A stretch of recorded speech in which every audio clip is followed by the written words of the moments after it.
And hello, welcome back. Welcome back to this video on OpenFOAM. We are going to continue our discussion with freeCAD because that's one of the very important parts of our meshing process. Okay, so hopefully you're familiar with some of the basics by now, how to pan, how to navigate, because I'm not going to go through them again. Alright, so last video we were talking about how we actually make a shape like this, right? We made these circles and we actually padded them from the center, okay, to make this sort of shape here, okay. And we also discussed how we use the polar pattern, okay, in the part design. So part design, go all the way to the right, at least in my version of freeCAD. Go to the right and it says create a polar pattern feature. Okay, and you can actually repeat your pattern as many times as you want. So I want to do it so-called 6 times so that I can get this pattern, which is roughly what I want for my heat exchanger part, the tube part of the heat exchanger. Okay, and that's what you get.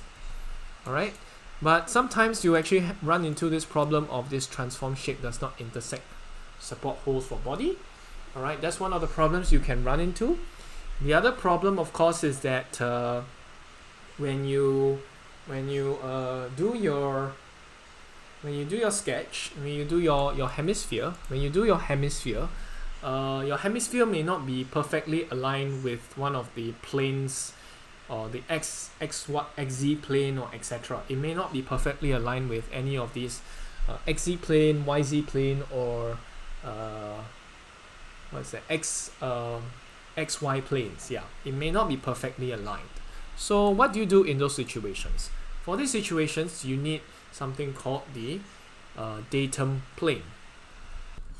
Yeah, so you need something called a datum plane. All right, what does a datum plane do? I mean, much like how the datum line finds it's a reference point for example, you want to do this semicircle revolution. A datum plane will actually take a surface and it will make a reference point, a reference surface for you to, for example, do your sketch. So let's just do that.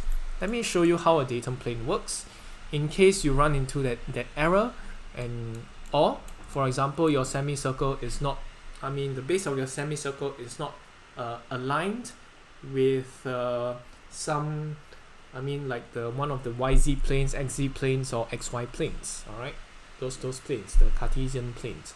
All right, so I'm going to just delete a lot of this. The polar pattern, I'm going to delete the pad, and I'm going to delete the circles. I'm going to be stuck at this part called revolution. And what I want to do is to make select one of these faces. Any face will do. You can even select both faces. That's fine. And we make this thing called create a new datum plane. Under part design, just to the right of making a new datum line, and to the left of all this yellow stuff here, you'll be seeing all these datum thingies. All right, so you can make a new datum plane, and you will see that this yellow plane actually pops up. All right, this yellow plane actually pops up, and I can call this plane hemisphere bottom, or hemisphere flat, whatever I call it. Alright, so I call it the hemisphere bottom because I think the flat part is like the bottom. Right, it looks, it's wider at the base. Alright, and I just click OK. Okay, and then this is the plane that results. Alright, so what you want to do is to select this plane, and then you click the create sketch. Alright, so when you click create sketch, it will bring you to this interface. Alright, it'll bring you to this interface where you are able to sketch again. Okay, you can turn it around if you want. Alright, you can turn it around if you want, but I'm not going to turn it around. Okay, and also I want to leave the okay, I'm going to turn it around. Sorry, I'm going to turn it around because originally it's at the other side, so I need to turn it around using shift and right click. But anyway, I'm not going to talk too much about that. Alright, so what do you notice? Okay, first thing first, we notice that the thing is yellow, and there's our red points as usual is kind of a bit obscure. So what I can do there is I click on the point, and then I'll create I can do this also. I'll make a I'll create what do you call that? Okay, I'll create a datum point. Okay, I can select either I can select this circle, semicircle, okay, and I can select this other side to select this circumference, so to speak, using a control. So I control and click this half circumference and the other half of the circumference. So, and I can use this part to say create a new datum point, and then it will make a datum point right smack in the center of this circle. So it's hemisphere bottom center. Okay, center, center.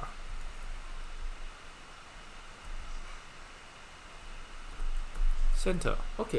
Okay, the other thing you can do if you want to do what I just did there, instead of copy and pasting, I use shift and arrow key to kind of select everything so that it turns into a black color so that it won't be deleted. Alright, and I press OK.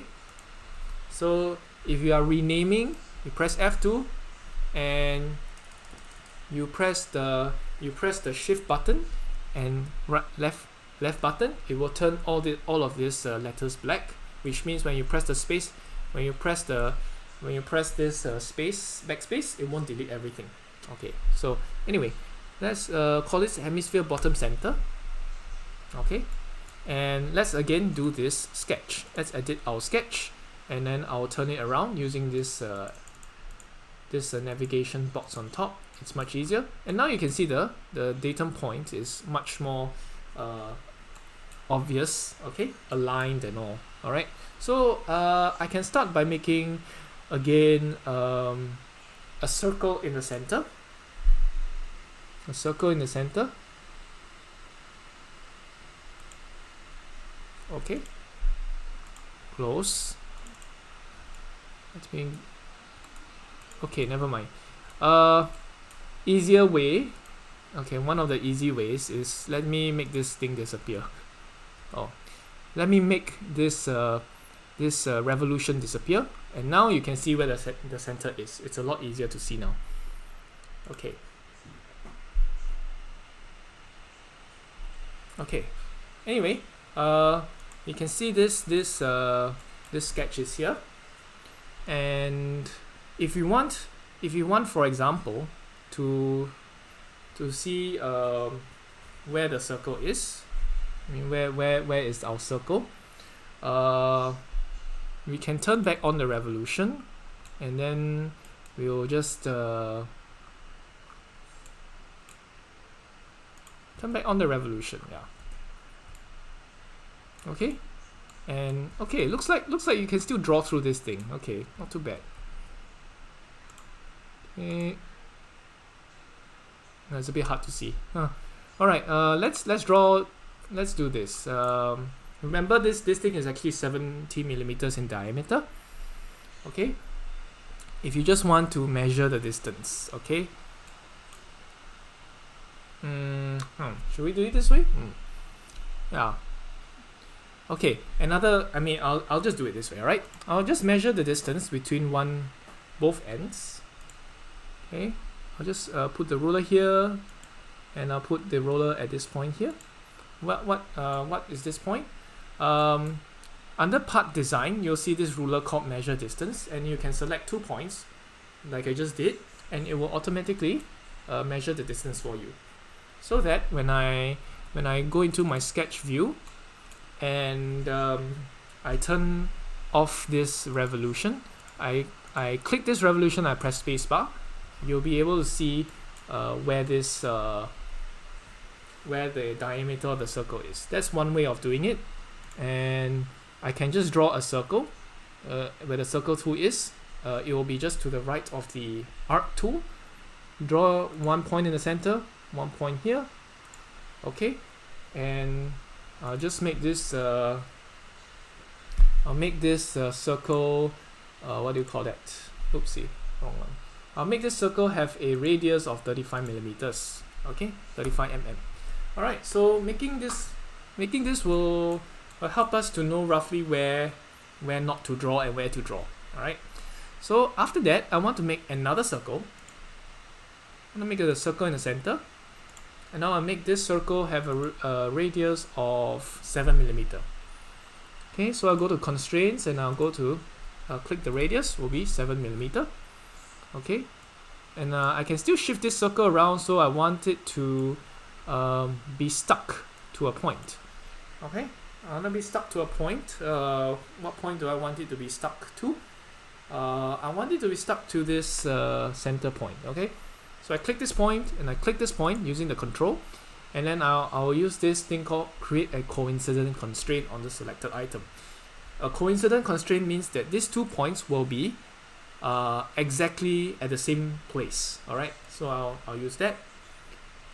Okay. Alright. Okay, it didn't do what I want. I was still able to shift it up and down. So let me delete this constraint. Let me select this. I select this. Let me try the coincident again. Okay, looks like it's stuck now. Oops, and now I have something in the center. Let me go back to the sketch. Okay. Alright, let me go back to the sketch. Okay. Right. Let's see. Is this thing able to move up and down? No. Alright, never mind. I have this sketch in the center. There's 1 degree of freedom. I'm not sure where the degree of freedom is, but I have a 7 millimeter circle in the center, which is great. Okay. Let me see what next. Maybe I don't need this circle anymore. Do I? I don't know. Yeah. Yeah. I don't want to have that circle there. Alright. I mean I can have it. Okay. I'll do it. Center and here. And I'll make the radius 70. Or radius 35. Okay, so that's it. That's all. I won't bother too much. Alright, let's start making our other circles now. Okay. I'll click random spot and I'll just make a circle. I'll make the radius 7 millimeters by keying it in. Okay, and then I will make the distance between these 2 points fixed. Okay, so I'm just going to do this, fix a line, fix the distance, and I just put 21 as usual, and I can turn it around as usual, and then I want to fix it to this axis here. I want to fix it this point to this axis. So I'll just use this fix a point onto an object constraint, and that would be enough. Okay, that will be enough. So solve with 1 degree of freedom. Okay. Yeah, I'll just leave it as it is. So this is what it is. I should be able to pad once I have that. Once I have this thing going. So let's do the padding. Okay, let's do padding. So I'm going to select these 2 circles and I'm going to do a pad. So pad is again here where this yellow stuff is. Maybe I'll do reversed. Okay, failed to validate broken face. I wonder what that is. Okay, didn't happen before. Okay, anyway, basically, I think I found the solution.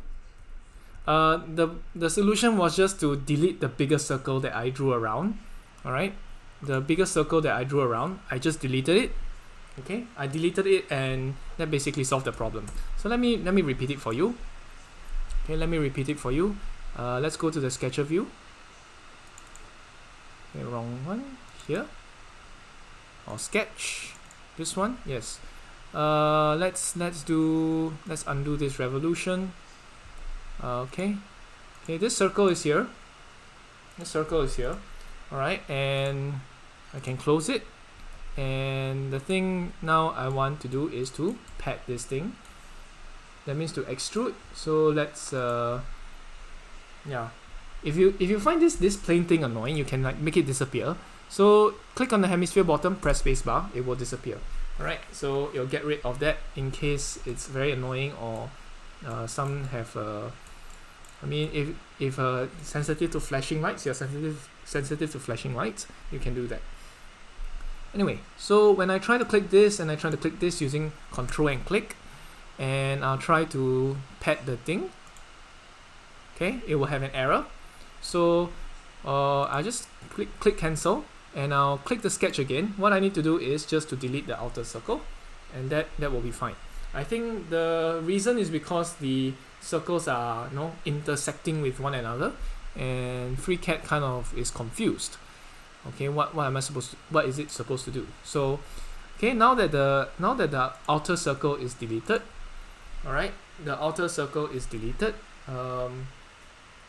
what you can do is just pad these two things as per normal.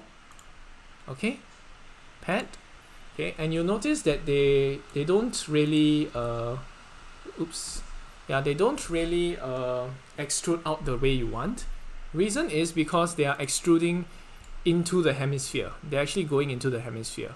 So if you actually make the thing like 50 millimeters, you see that they'll actually go up the other way.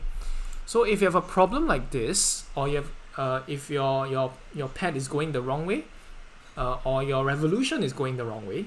Remember, we are doing revolutions with our semicircle, and if your revolution is going the wrong way, you can always press the reverse button. Okay, reverse button is under pad parameters, under combo view, and it's under the task bar, the tasks. Okay, so it's 50 mm now, and I want it to be 250. So that's about 25 centimeters. And what I can do now is I'm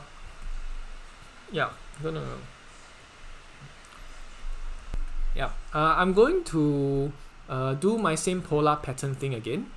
Okay, so I'm just going to press OK on the pad because I'm finished with the padding. So under part design, I want to do my polar thing again, and let's do the polar pattern, and it will do the polar pattern for me. And let's double click this polar pattern and go to the bottom left hand side, and I want to repeat it. Okay, I'm going to repeat it 6 times. So okay, this is a total of 7 pipes, and this is exactly what I want. Alright, so now I want to start making the hemisphere on the other side. So what do I do? Okay, I cannot just create a sketch from scratch like this, because the planes that the freeCAD is giving me is only this plane, and this plane. Alright, what you need to do is again to make another datum plane. Okay, we need to make another datum plane. So we'll call this the side 2, the second side, and let's make a datum plane. So datum plane is here. Alright, datum plane is here, and we are going to call this plane side 2. Okay, side 2. Alright, because this is the other side of the heat exchanger. I'll just call this part side 1, the other part side 2. Doesn't really matter. Okay, but at least now we have a plane. Okay, now that we have a plane, you can double click on that plane, and then you create a new sketch, and that is where your sketch will be. So now I want to do the same thing again. Make a semicircle, pad it around, revolve it around. So I'm going to speed up this part. Okay, I'm going to speed up this part. I'm not going to explain so much what I'm doing because it's kind of a repetition. Okay, so I'm going to fast forward this one, because I already explained a lot before. So I don't repeat myself too much, even though I probably repeat myself a lot of times anyhow. But it's important that roughly you know what's going on. Repetition does kind of help sometimes, because sometimes you may not get all the concepts the first time round. Okay, so now, alright, I have again, I have a line, and I have some constraints that I don't want. I'm going to delete this constraint. Okay, I'm going to delete those constraints off, so I can shift my line around. So I'm going to have my same parallel symmetry constraint. I will have the length constraint. and I'll have the perpendicular constraint. So I'm going a bit faster this time.